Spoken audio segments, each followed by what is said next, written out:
All right, we are live. Hello and welcome to the Spinnin Backfist MMA show for Wednesday, January 29th. Almost didn't remember what day of the week it was, but we've got a big week ahead of us, a big fight night ahead of us. It feels like a pay-per-view this weekend. It's the Saudi Arabia card. So, Riyadh season, they're paying a ton for it.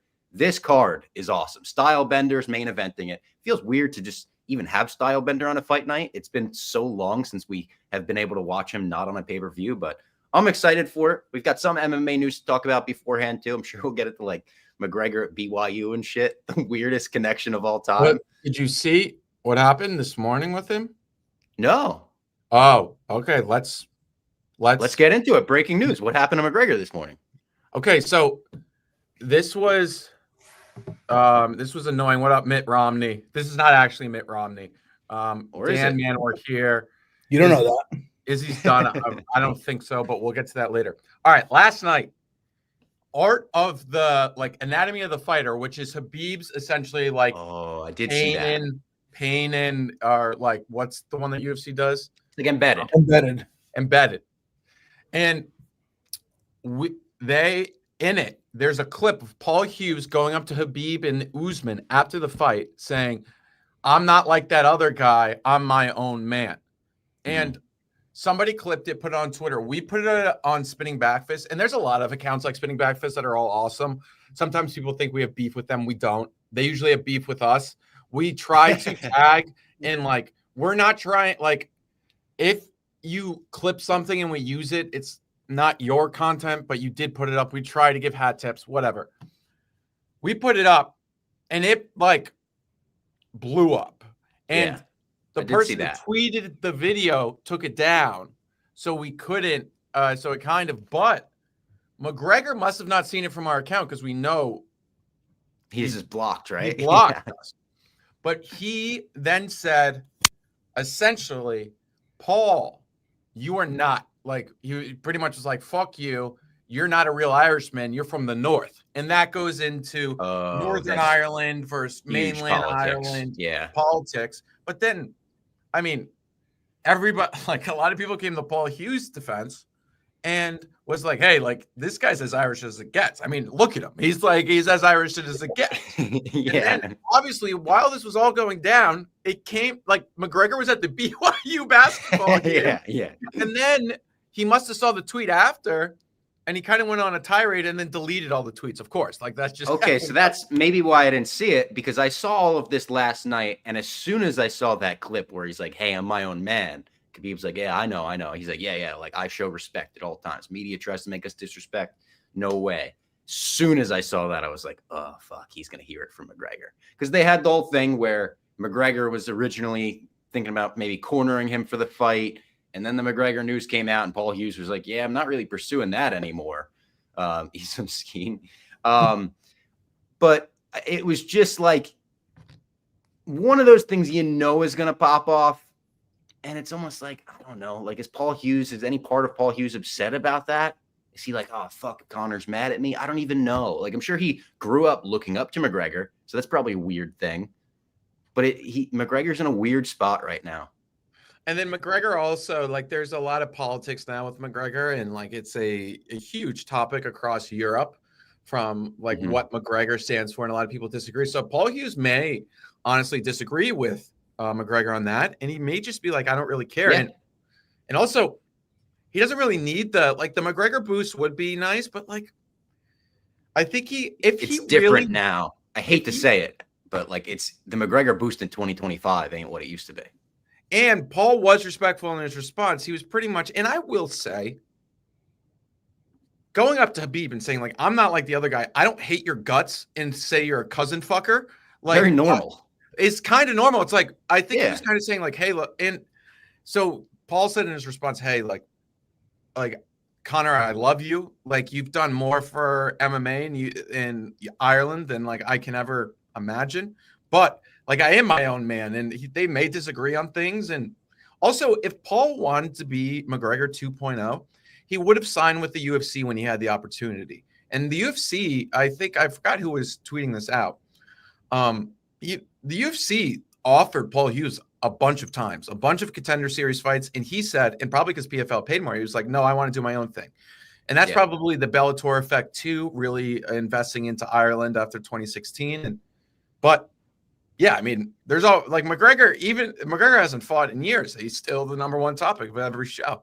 Yeah, somehow he winds up being that. It's great. The student section video, I couldn't believe. I was just like, why? Out of all the colleges he could be at, BYU. It truly was a mindfuck on, I guess, yesterday night.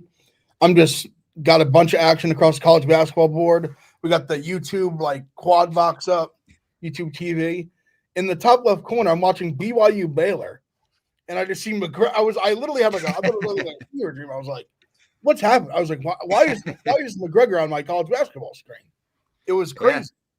Yeah. Hyping up the student section. Ebo had a funny tweet where he was like, "The cultural divide between Conor McGregor and the average BYU student is insane." Yeah. Crazy though. Yeah. Absolutely wild. McGregor's still the main topic, but we didn't do a show since the Paul Hughes fight. It was amazing. Like, that was a fucking awesome fight.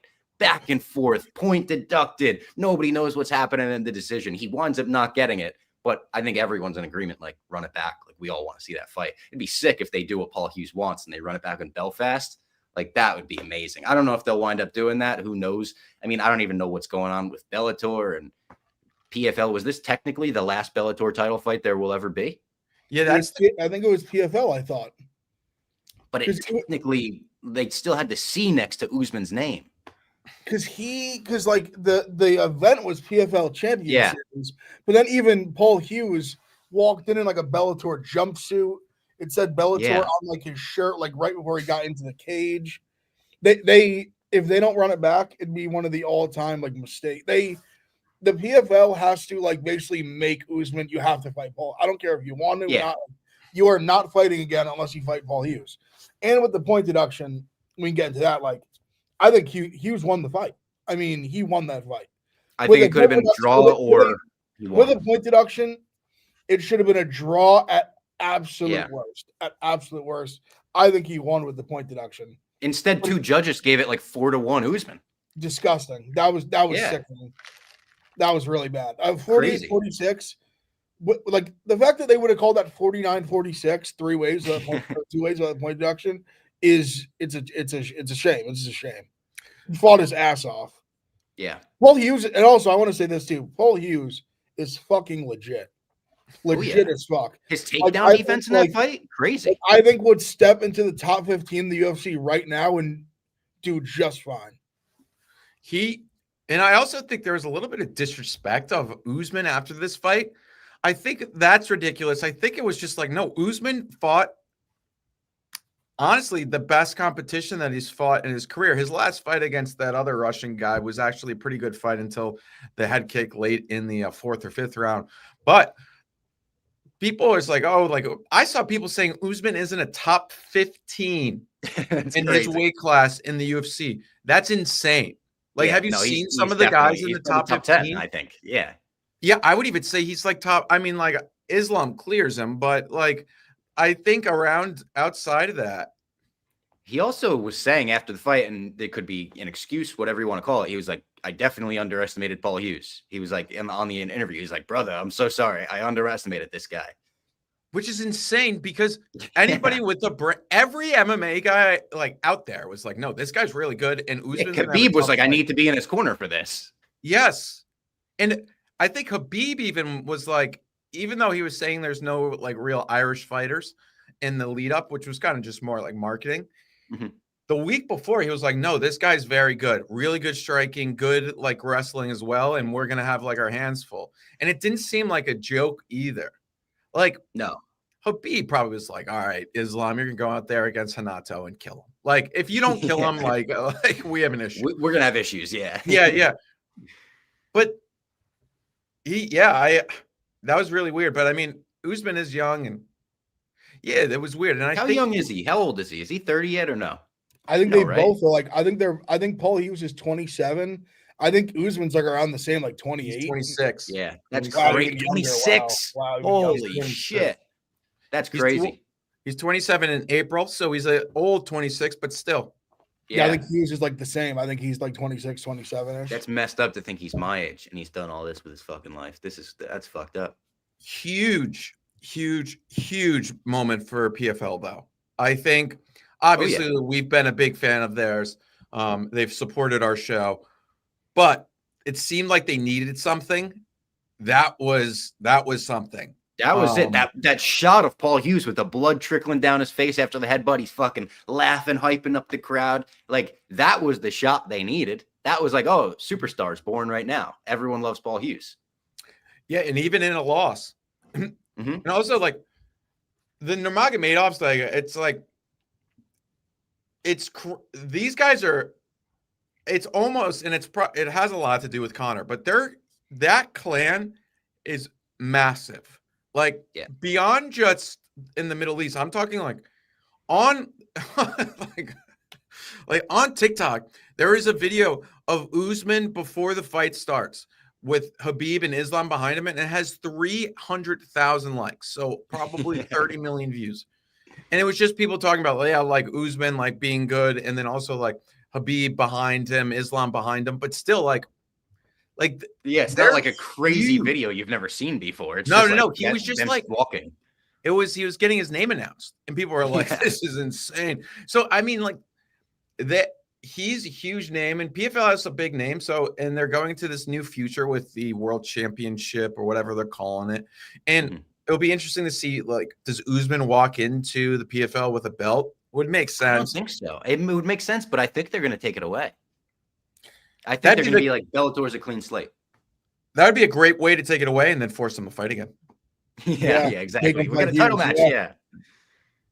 Let's tell everyone before we continue about one of our favorite sponsors here at the Spinnin Backfist show. That is DraftKings.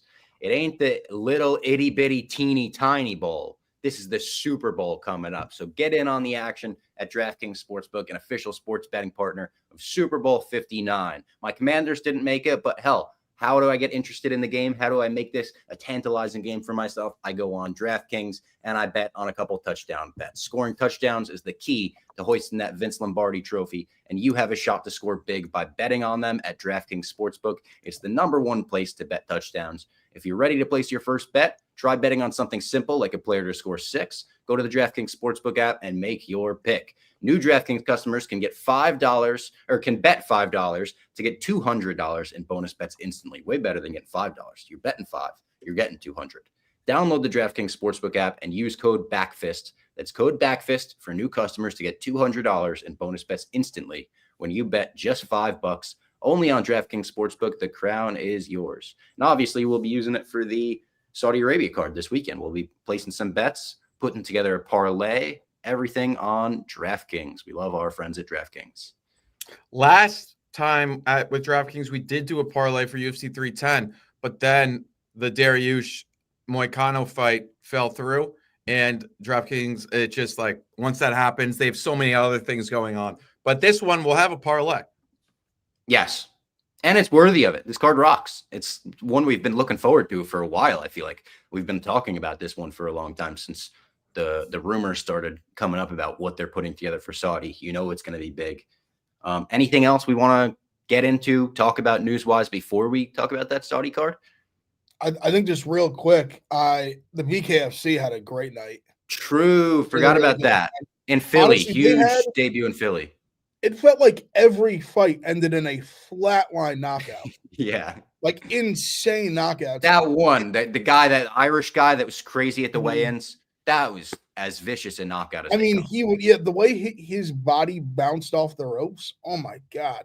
But even Ben Rothwell's knockout was insane. Insane.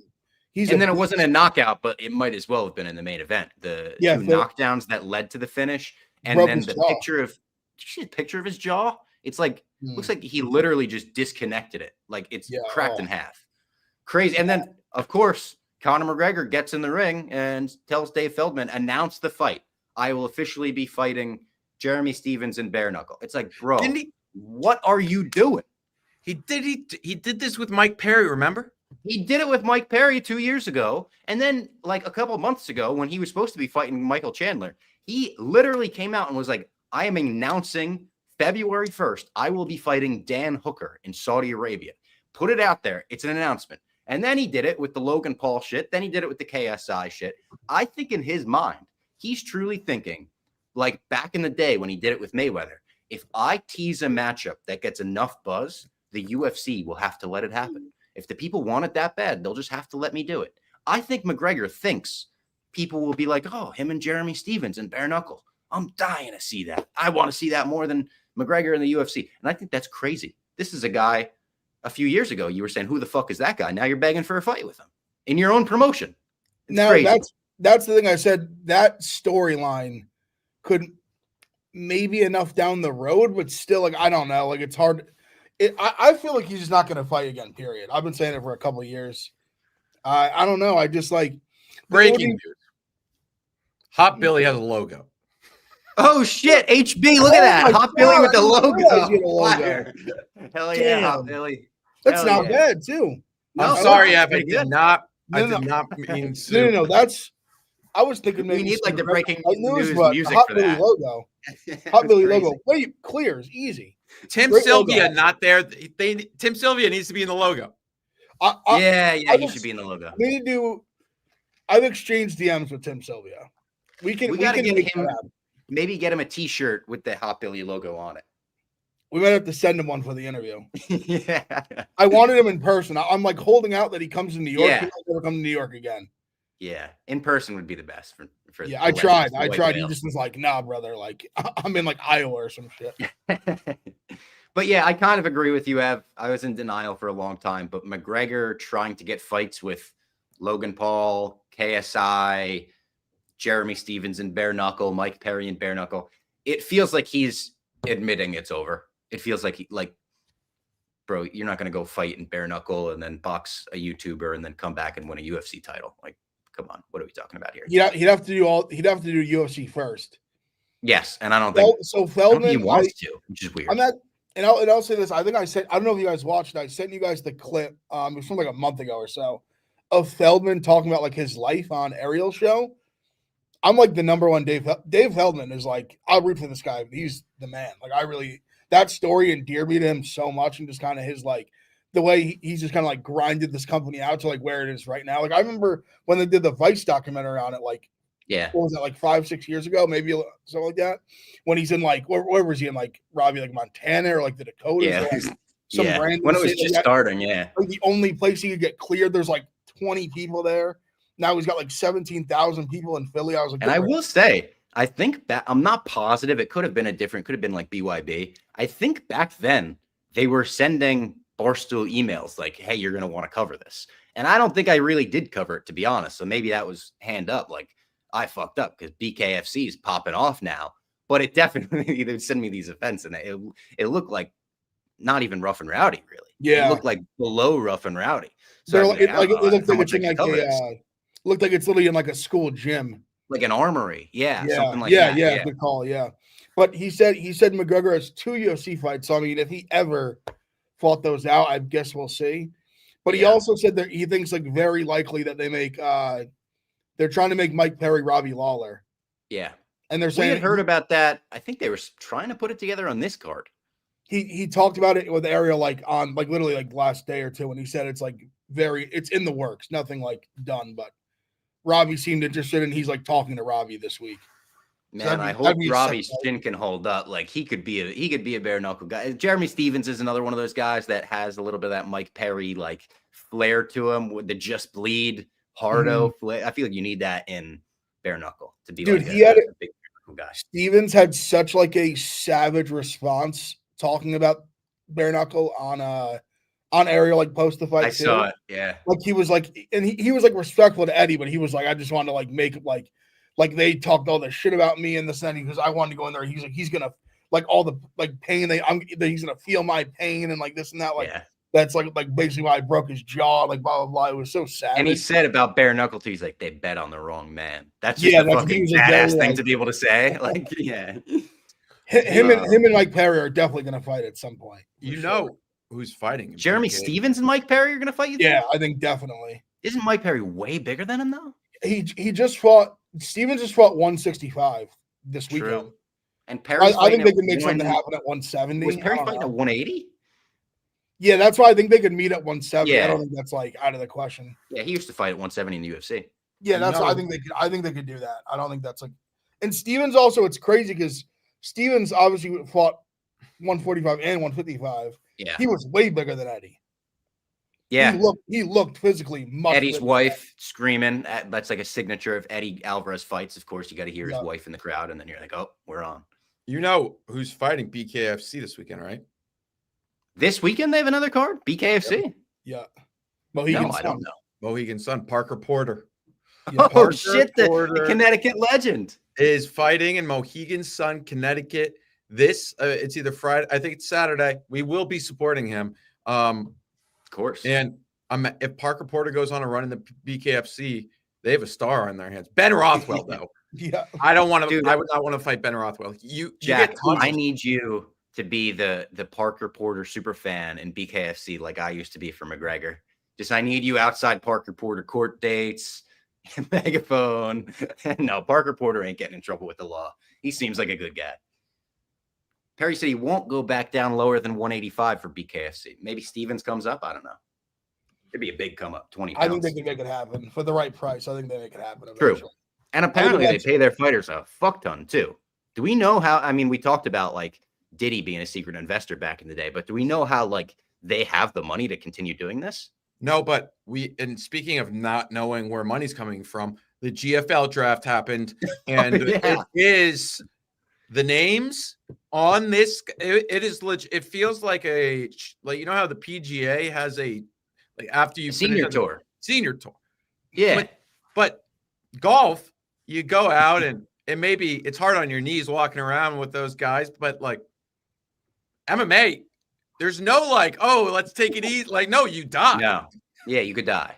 And so it's crazy. And they leaked the whole entire draft before it went out. Like the minute the draft went live, it was just the entire draft board.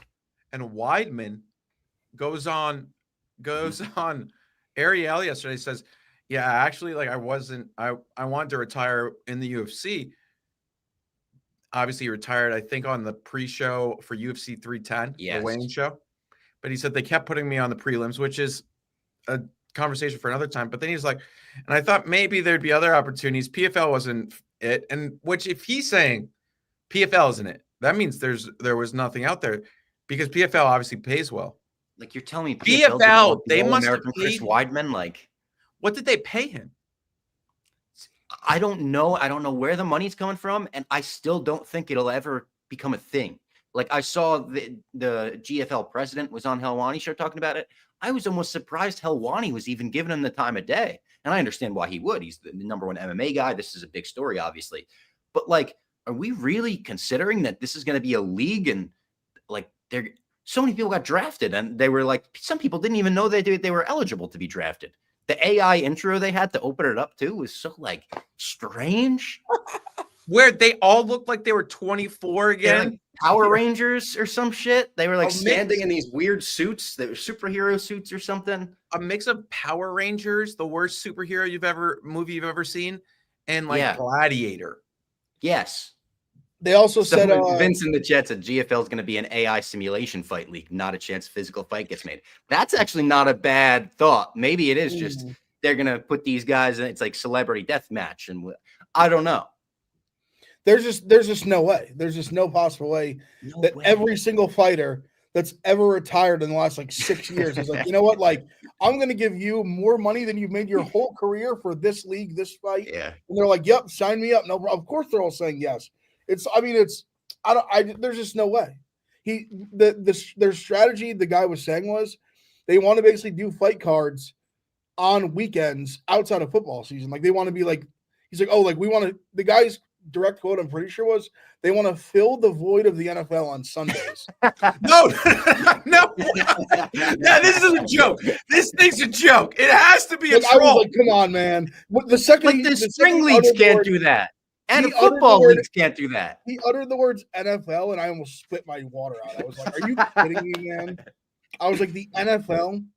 What are we talking about? And they're saying they want to do that, but Dylan Dennis went undrafted. You're not going to get ratings if Dylan Dennis is going undrafted. No, but now listen, I'll say this. If they make Dylan Dennis Tony Ferguson, I'll be there. I'll watch that fight. I'll be there and I'll be watching. If Why didn't anyone draft? I'll be watching. No, I will be watching.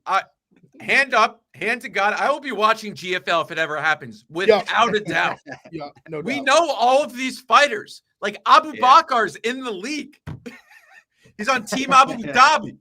Yeah, true. Then It's Team like- London, Team London's drafting guys that literally train in America. It's like, yeah, I don't know how that's going to work either. Isn't Tyron Woodley on like Team London or something? yeah. It's so strange. The whole thing is so bizarre. It almost feels like if someone watched Kimbo Slice versus Dada 5000, rest in peace, Kimbo, it's almost as if they watched it and said, what if we just made a whole league out of this? It's like, well, I don't know if that's the best idea. You know, once in a while, it's fun to watch two legends duke it out, even if they're way past their prime. This is just crazy. Someone says Dan in the chat says Liv has inspired some to do some aspirational ish. Maybe. But the only thing is, Liv's funded by the Saudis, and the Saudis True. are funding PFL and UFC. True. Yeah. So, like, I mean, Riyadh's- this weekend we got Riyadh season. They're like I don't think it's them. No, but who could it be? It's so strange. So strange. Poor Sage Northcutt getting caught up in this, Vince. Yeah, it's tough. He's First just round a pick. Second pure-ass overall, guy. right? Yeah, Second I think so. pick. Yeah. And he was the only one that understood the assignment. He was in his like kitchen with Yeah. his wife, and they were like celebrating. Like, it Oh, was I the got NFL draft. drafted. Yeah, Right. yeah, I saw that. London called him in. What a world. All right, before we get into this weekend's UFC card, let's do one more ad for our friends over at Blue Chew. We absolutely love Blue Chew, a new sponsor. Have better sex with Blue Chew. That's right, you heard me right. Have better sex with Blue Chew. Blue Chew is the original brand offering. Official sex-having podcast of Barstools. That's right.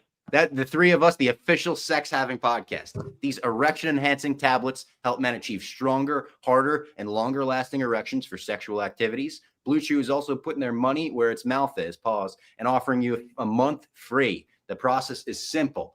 Sign up at bluechew.com, consult with one of their licensed medical providers, and once you're approved, you'll receive your prescription within days. Blue Chew tablets are made in the USA and shipped and prepared directly to your door. You can take them anytime, day or night, so you can plan ahead or be ready whenever an opportunity arises. See the vocab they're using there. The best part, it's all done online. That means no visits to the doctor's office, no awkward conversations, and no waiting in line at the pharmacy. We can all relate to wanting to feel more confident, especially in the bedroom, and Blue Chew can help. Make life easier by getting harder and discover your options at bluechew.com. And we've got a special deal for our listeners. Try your first month of Blue Chew, whole month Blue Chew, free. Visit bluechew.com for more details and important safety information. And we thank Blue Chew for sponsoring the podcast. Shout out Blue Chew. Shut up, Blue Chew. All right, now UFC Saudi. First Early fight of the night- card. First fight of the night is a returning legend of the podcast. That's right. Hamdy. He's back. Yup. This is an early card too, so make sure you're up early. Starts at 9 a.m. I'll be watching this on the train to Boston, actually. I'm going to Boston on Saturday to watch the Royal Rumble with Carabas. Shout out from the top rope. So I'll be watching this on the train. Hopefully it works on the Amtrak. Hamdy is minus 112. It's pretty much a pick 'em fight against Jamal Pogues. We got to go Hamdy, though, right? I mean, it's like a no-brainer. You have to bet Hamdy. I bet Hamdy last week. I posted a video on the Spinning Backfist channels. I took him plus 114. It's nice to see the lines moved in my favor. We'll have a fight later that the line did not move in my favor. But Hamdy, I followed him on Instagram. He's continued to train. I'm not the biggest fan of Jamal Pogues. And I think Hamdy's, I think he's from Iraq or Iran. Iranian wrestling that he was a Olympic wrestler will be used. He can get the takedowns. And let's be honest, he won moments on the feet against Dontel Mays. Yeah, he And did. that was early in his career. He hasn't fought since then, but he has been training. He was only a year in the MMA when he won that fight. And also, first fight of the night, you're in Saudi. Hamdy Abdelwahab or Jamal Pogues. Like, come on. It's Hamdy season. Like, let's go. It's Hamdy all day. Hamdy season. Yeah, I like that. It's Hamdy season. Hamdy, not let's Riyadh get a season. finish. Hamdy season. Let's get a finish. Then we've got Bogdan Grad. We've got Bogdan Grad versus Lucas Alexander. Bogdan Grad plus 100. Lucas Alexander minus 120. Bogdan Grad. Why is this name coming up? He's a debuting guy, is he not, or no? Bogdan has fought on the Contender Series. He has. He's all right. He's a Contender Series guy. He got a split decision win on the Contender Series in August, and this will be his UFC debut against Lucas Alexander, and who we have seen before. He got knocked out in his last fight. And he was a Contender Series guy that lost in 2023, but lost to Tom Nolan, who they're pretty high on. And then he got brought back for 2024. There's been some huge line movement here. Bogdan was like minus 220 at one point. Now he's the favorite. Line flipped. Wow, that's wild. Not flipped completely, but huge line movement. I'm not at this price. I have no interest in either of these guys. If honestly, at this point, I'm kind of looking at Bogdan and thinking maybe he can get a win. Not the biggest fan of his. Lucas Alexander leaves a lot to be desired. I don't really see what it is where like he's 8-4 in his career. He lost. He's beaten Steven Petersen, but if you're taking Steven Petersen to decision, yeah. And then Jekka Sergi finished him, and this is his first fight in like 15 months. I don't know. I get why people were betting him at plus 180 right now, though. I'll just watch this. Yeah, I agree. It's just not what two guys that I don't see like a ton of promise in. Two guys that respectfully I don't see lasting in the UFC super long. Yeah, I mean maybe I don't know, I'm not gonna bet it. Low level. I'm not an Alexander guy like even as a small favorite. No. Next fight might be one of those where I don't even know. Maybe you guys will disagree. I feel like it's one where you don't bet it. It's Jasmine Jasudavicius versus Maria Buena Silva. Jasudavicius minus 230 coming off a couple wins. Maria Buena Silva plus 190 coming off a couple losses. I think 2 losses and then the Holly Holm fight before that. I don't know. Just feels like one of those where I'm not going to bet on Maria Buena Silva here, but I'm not going to take Jasmine Jasudavicius minus 230.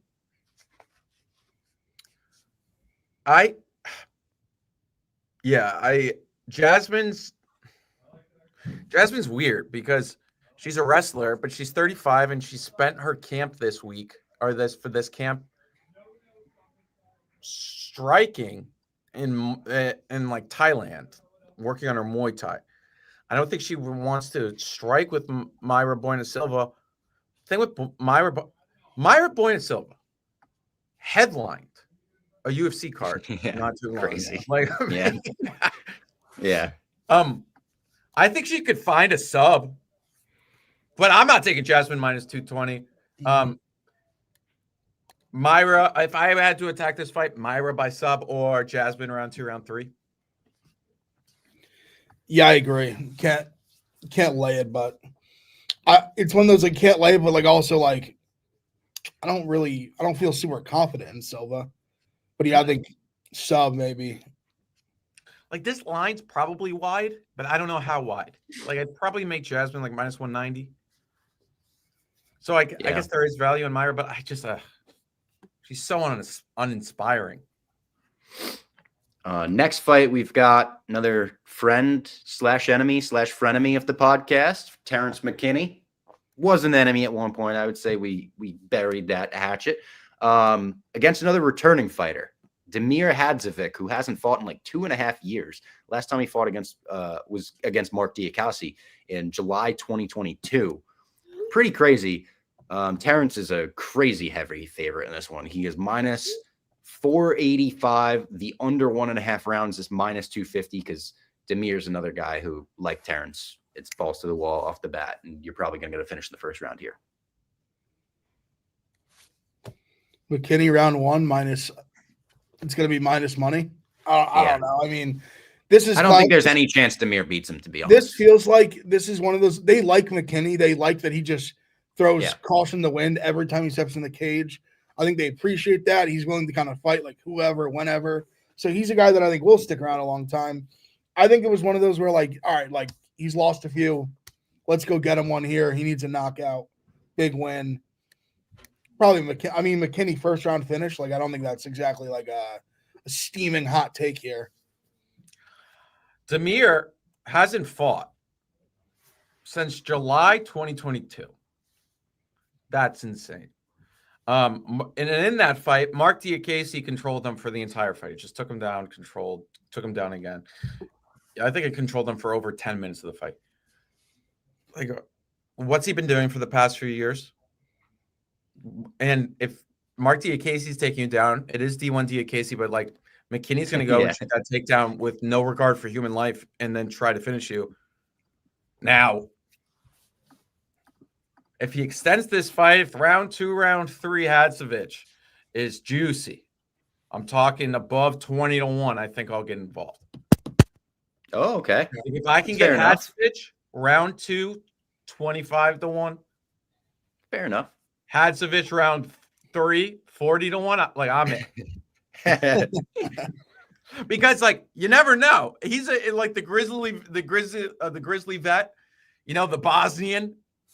The Bosnian bomber. The Bosnian bomber, like maybe just survives. Like he's a tough guy. Speaking of tough guys, Shamil up next. Our big guy Shamil Gaziev makes his return to the UFC as well against Thomas Petersen.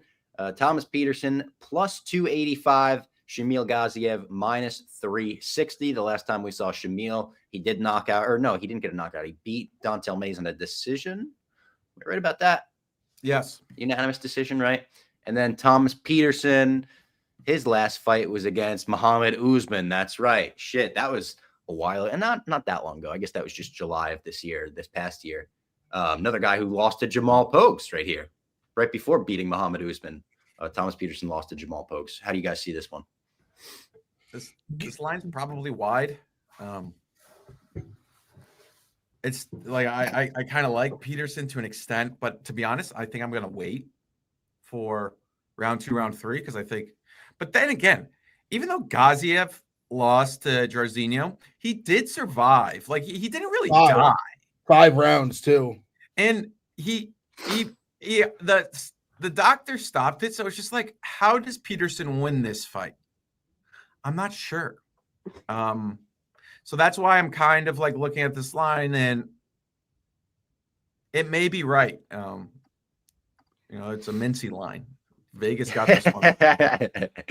Jack, I think you had a good line for somebody earlier. I think Mariano Silva, Thomas Petersen to me is uninspiring. I'm like Gaziev minus 360. Ooh, but then I'm like also another Saudi Arabia. Close, sloppy heavyweight fight. The guy named Petersen or Gaziev. It's one of those where like you're gonna bet it. It goes to decision. It's close enough where you're like, you know what? I don't hate that plus 285 at Thomas Petersen. But then Gaziev wins a unanimous decision, and you're like, well, it was all for nothing anyway. Yeah. Did I skip a fight or no? No. Okay, they just have them in a different order on like Tapology and DraftKings. So on DraftKings, at least, the next fight listed is Ziam versus Mike Davis. Mike Davis minus 148. Ziam plus 124. Close fight, should be a good fight, obviously. I don't know if this is the correct order. DraftKings has it like that.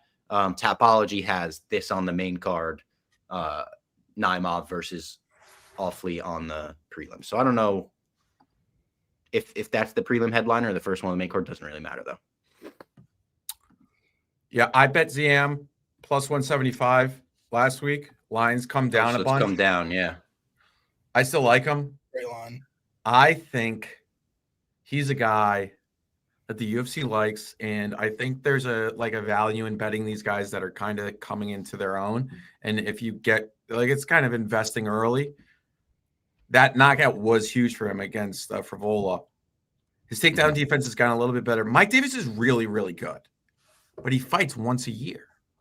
Yeah. And it's like, I think the UFC is kind of sick of him. He's an American. I wonder how people can stay that good all the time when you have fighters like that where they'll get in a cage once a year and they're still like great. It's like, dude, why don't you do 2 a year?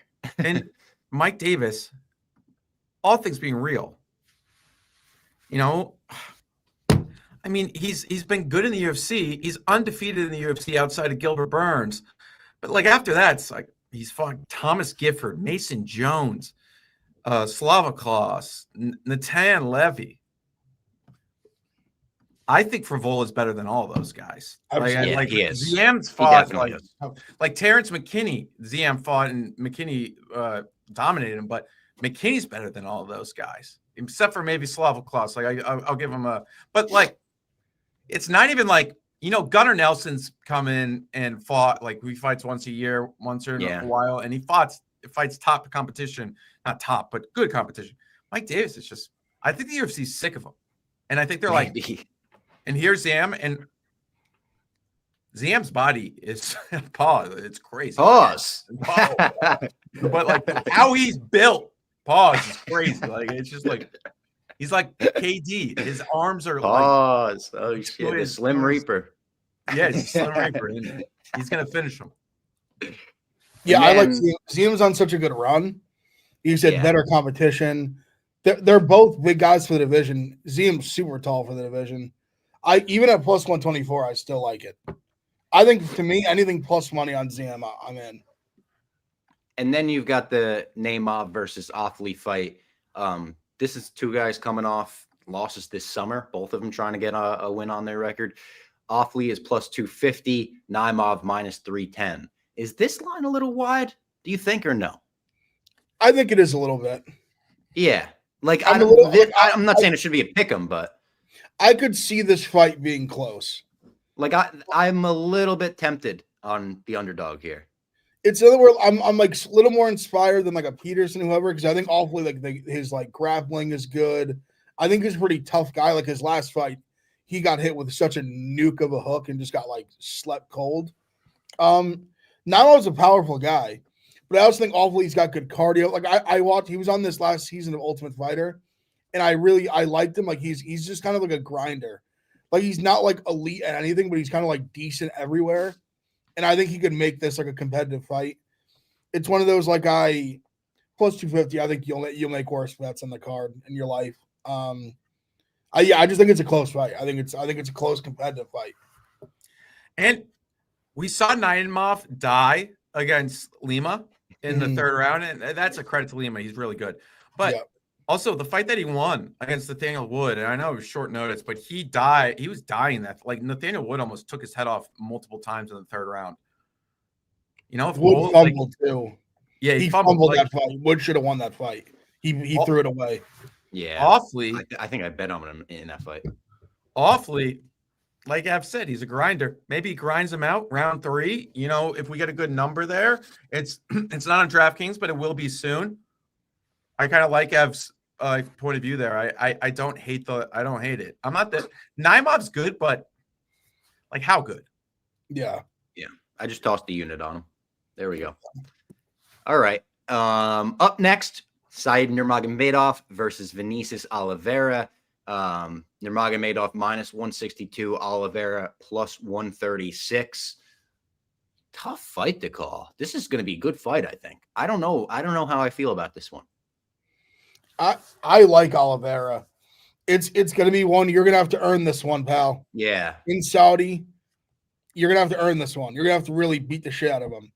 I think he can win it. I think he can win it Saudi. I mean, I thought he's been so impressive. Like, I mean, really, like, obviously the Silva knockout was incredible. Silva kind of took the fight late notice. Second appearance, he looked decent against Tercios. But I mean, the way he just battered Ricky Simone, I thought was so impressive. A guy in his second UFC fight, Contender Series, landed like a crazy knockout too. Also for the weight class, I remember specifically watching him fight Simone. He looks fucking huge. This guy is a massive bantamweight, massive power, good athlete, everything. I think plus money here, like all day.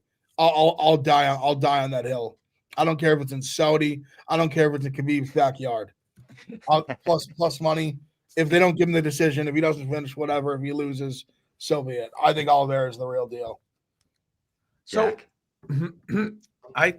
I'm pretty sure Saeed's not related, or maybe distant relative, right? He's probably Is not. he the one that's not? He might be the one that's not. Yeah, I think he's got the you're name. right about that, Jack. But you are right. He strikes. He has the name, and that's going to be huge here. And I mean, he's Muslim and he's fighting like not related, like that. I understand what you're saying. Oliveira's. This is a phenomenal fight. Yeah. I'm a huge fan of Saeed and a fan of Oliveira, Lock Dog, I think they call him. Yep. I'm tempted by both. I'm tempted. Here's the thing: is Oliveira, I think, could go crazy and find himself in that standing guillotine. To be completely honest, I think Saeed could put him to sleep. Saeed has the greatest standing guillotine in outside of John Jones and Shavkat, greatest standing guillotine in UFC. I'm really fascinated by this fight. I may not even bet it. I may just watch it. What's the under?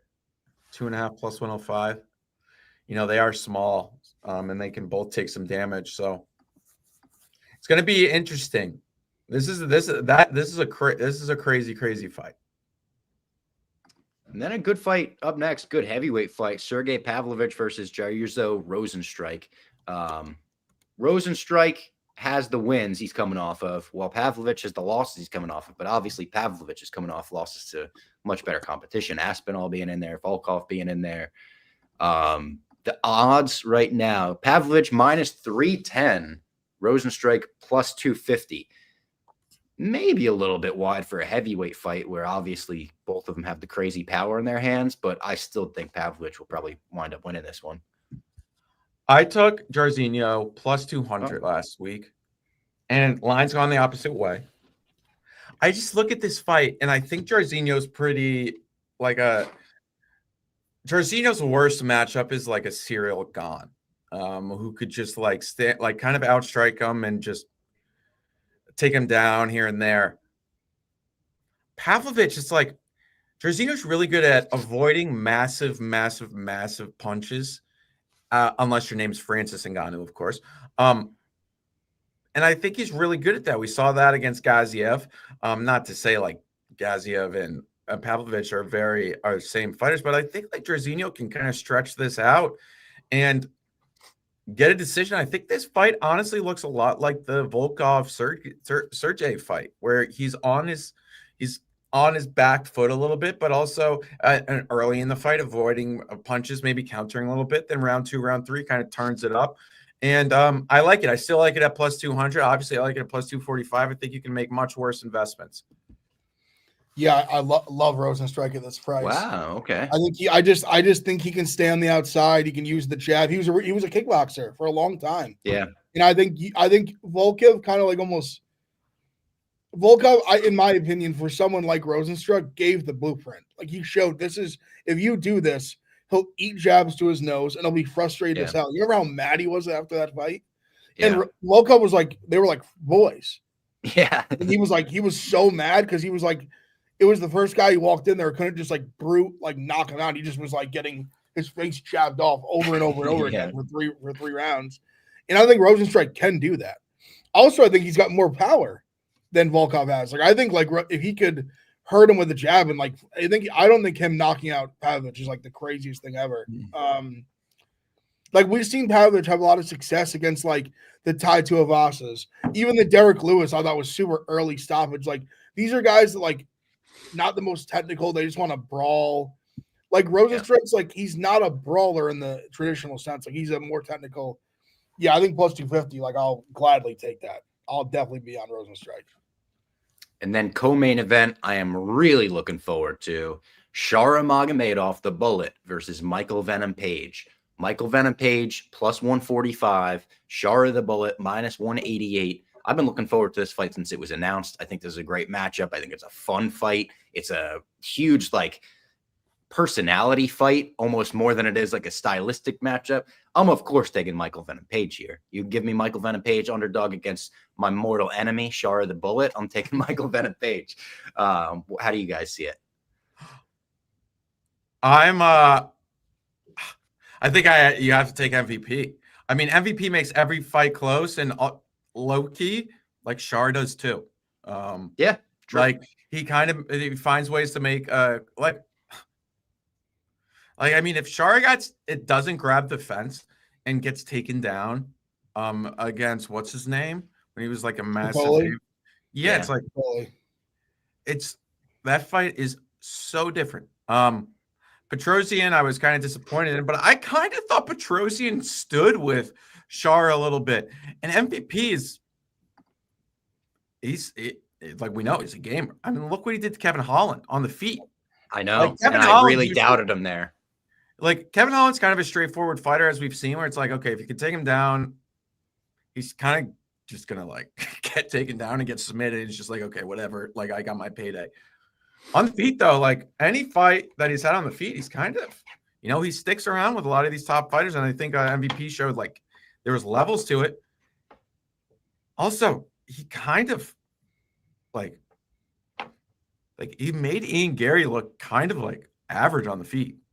That's what I was gonna say. Like he had Holland. Like Holland was like didn't know what hit him. He was so fast. And Gary almost immediately turned the grappler once he struck with him. I'm gonna bet MVP. We're all gonna be doing this podcast next week. I'm gonna be mad when Shara wins like a decision that is controversial in the MMA world. But to me, this is like an MVP like must bet, like plus money, just because they're both just gonna strike. Yeah. Like it's exactly what Shara wants, but it's exactly what MVP wants. And I think it's a guy who's faster, longer. Shara's probably a little bigger. Like obviously he's going to 185 here, but yeah, I almost think like you have to. Like it's going to be annoying when he loses a decision, but he's going to be so much faster with his hands. And this was the time I was waiting for this fight to announce. We forgot to announce our Journalist of the Year for 2024, and it's Magic. You'll know him as Magic Man or Magic MMA. He has 4 M's. We forgot to announce this. We were supposed to have an awards episode like last year, but like our schedules were all off. So we're doing a special award right now. Journalist of the Year, back-to-back winner. Yesterday he made it seem like we were gonna make Ariel, but we like Ariel. But Magic is our winner once again, and I wanted to announce it during this fight because this is a matchup of his 2 most hated fighters, or somewhat, and I know how this fight's going to end. Like I've said, it will end in a split decision with Shara Bullet winning and Magic crashing out on Twitter. And it will honestly make me feel a little bit better about losing money. But we will all be riding with MVP this. Well, I mean, I don't even know if he's betting him this weekend, but I would assume so. He legit hates Shara Bullet with the patch. So yeah, congratulations to him. Congrats, Magic. One of the best cappers in the game. Much deserved. Best journalist too. Racking them up. That's 2 the main event. That's 2 in a row. He could be going for the back was Journal of the Year. Impressive stuff. Listen, in this show, it's all about its integrity. We like journalists who have no agendas. No agendas. Besides the guys he really hates, but that doesn't count. Yeah. We don't care about that. The main event should be going down around 2:15 p.m. according to DraftKings. Israel Adesanya, the last style bender, versus I always fuck up his first name. Nasruddin Imavov. This line is crazy to me. Israel Adesanya minus 162, Imavov plus 136. Am I crazy? I think Adesanya should be minus 250 here. I'm betting Adesanya a couple units on this. I absolutely love him in this fight. I feel like I'm crazy too. It's like, what is going on? Like, do I not understand? I almost am at the point where I'm like, what am I missing? And it's like, am I missing something? What are we missing? The line keeps coming in. I don't understand it. I think he's going to piece him up on the feet. I think he might knock him out. I was just going to say plus 330 by knockout. I'll be on that too. Money line. I do think we get a hungry Adesanya. I've said in the past about guys, once they lose, they kind of have that, like, it gets easier and easier to lose. I still think there's levels to it, and I still think like I don't know. I think he's got one more in him. Imavov is very good, but I just don't know how, like, I'm not like, I don't see this guy and I'm like, oh, that's a future world champion. I don't see that. And I think to beat Adesanya, that's the kind of guy you have to be. And I just don't see that. I think 5 rounds, Adesanya will catch him eventually. Also, I think he wants to make a statement too. I think he wants to make a statement. I think he's that kind of guy. Like it's actually weird. I saw Magic actually talking about Magic. He posted this and it kind of like resonated with me that not a lot of hype around the Adesanya fight. We know talk about his first time not in a pay-per-view, but like a shocking lack of hype. True. For one of the guys who literally like a year ago was like a pillar of the UFC. Yeah. Izzy, I thought, I mean, DDP, like I was huge on DDP in that fight. I thought he looked pretty damn good. Yeah, he definitely did. I thought and it seemed DDP's like awkward as hell. And like, yeah. I think he was winning. He was winning before he got rocked and then submitted. And I love DDP, but that was like, I thought Izzy, and he had some moments before he got rocked where it's like he was turning it up and it seemed as if he looked good. I know I think people have this weird perception of him, but the line, I think I'm going to end up on Izzy. To be honest, I think our parlay, but it would suck if it just ends, but it's like Jorginho, MVP, Izzy. I would do it. That would be like 10-1. I actually got one of those one of those like bonus bets, and I think I put it on like Hamdy, Rozenstruik. A few was like 57-1 or so. Hamdy, Rozenstruik, and like Oliveira, something like that. Those three would be plus 1286 on DraftKings. I'm good with that 3, like the three top fights. I'm good with it. Let's run with it. Let's do it. All right. All right. That was the Spinnin Backfist MMA show for UFC Saudi Arabia. Make sure to go on the DraftKings Sportsbook to get our parlay. We'll make sure to tweet it when it's up as well, but it should be up fairly soon. And we'll talk to you when we talk to you.